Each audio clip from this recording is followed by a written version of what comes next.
Okay, I'm Gala Darling. I have galadarling.com. I started my website in December of 2006, and I have written for Cosmopolitan magazine. I'm a fashion curator for a magazine called China Shop, which is based in Santa Monica. I do a bunch of freelance stuff, and I've been doing this full time as my business since 2006. So that's me in a nutshell. Hi, I'm Ekua Brew-Hammond, and I do the social media and content over at BlueFly.com, and I write their blog with the blogging editor Najwa. Shout out to Najwa. Hey everyone, I'm Dina Fierro. I'm the managing director of the beauty and fashion practice at Attention. Attention's a social media firm here in New York, and we work with a wide variety of best-in-class brands from several of the Estee Lauder companies, Avon, Coty, BlueFly, David Yurman, Jones Apparel Group, Rachel Roy, Vivian Tam, among many others. I like to think that I bring a unique perspective as I'm a blogger myself. I've written Eye for Style for the past 4 years, and I also write a makeup blog called Makeup Minute. Hi, I'm Lauren Dimet Waters. I'm the editor-in-chief of Second City Style.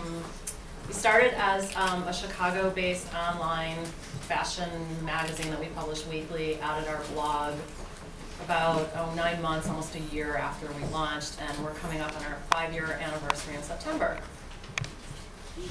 Hi, my name is Aubrey Nichols, founder and CEO of Urban Signals. We're a mobile technology company. I'm sort of new to this blogging community. I'm glad to be a part of it. I have a location-based iPhone application that just launched called Urban Signals, and it's essentially Foursquare meets OkCupid. No more misconnections in the city. So download it if you want to, and I'm just glad to be a part of this. Thanks. Thank you guys. So my first question will be directed to bloggers. I mean, we all a lot of us I know start blogging as fun, from a passion for fashion, but I'm curious to know, what was the point for you guys when you realized, okay, this blog is turning into a business? Or did it start as a business from the beginning? What was the process? What was this turning point for you? Well, I started my blog with the intention of making it a business. I'd worked in offices and in retail for my whole adult life, and I hated it, and I wanted to do something fun.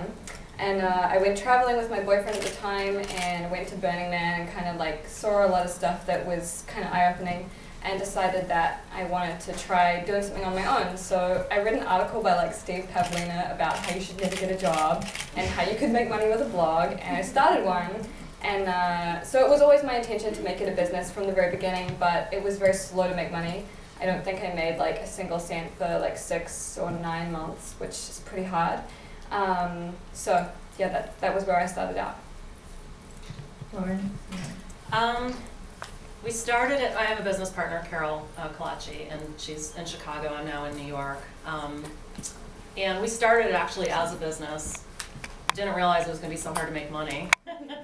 So then it kind of became a hobby, and then it became a business again once we realized how we could actually make money. Because how we thought we could make money and how we actually made money were two totally different things. So it was a lot. We'll expand on that later. We'll expand on that. Okay, moving on. I'd like to chime in. BlueFly started the Fly Paper blog back in, I believe it was 2005, and one of the reasons why we did that was because we knew that our customers are not only interested in shopping, but they're also interested in fashion and the culture that surrounds fashion. So we started it because we wanted to kind of track that, the happenings in fashion.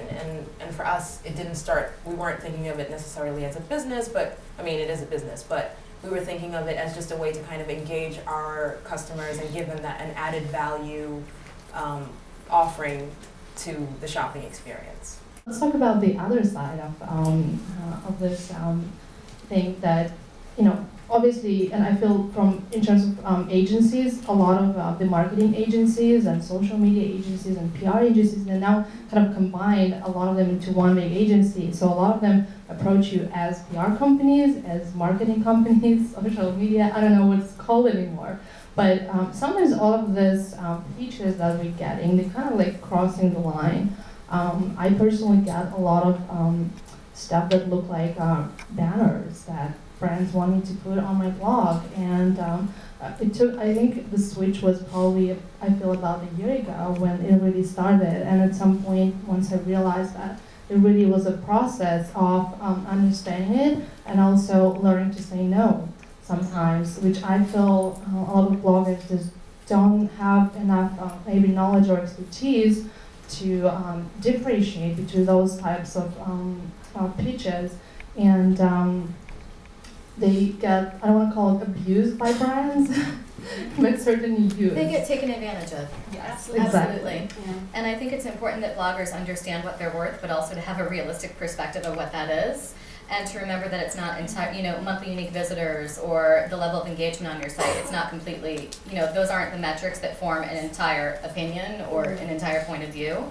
So to know how to market themselves effectively, and to know when a brand is kind of asking you to cross the line and they're looking to co-opt your audience in a way that's kind of not fair, to know to ask for something in return, whatever that may be. Yeah, a lot of PR companies seem to think bloggers are just free advertising, and it's totally not cool, and you shouldn't be afraid to be like, this isn't working for me, this has to work both ways. I get so much email from PR companies. It's basically just spam with someone's name on it, and it's really rude and not cool. Like, I really appreciate it if a marketing company comes to me and says, hey, I work with these brands, would you like to be on a newsletter? Would you like to hear updates about what we're doing, blah, blah, blah. Absolutely. Like, I really appreciate that. So if you saw my inbox, like, you'd cry. It's horrible. And I just delete stuff like amazing. I'm quick now. Absolutely. What's some of the alerts for you guys when you see an email? Dear blogger. yeah, or it's like, dear Isabella. Yeah. Or, Sorry, that's not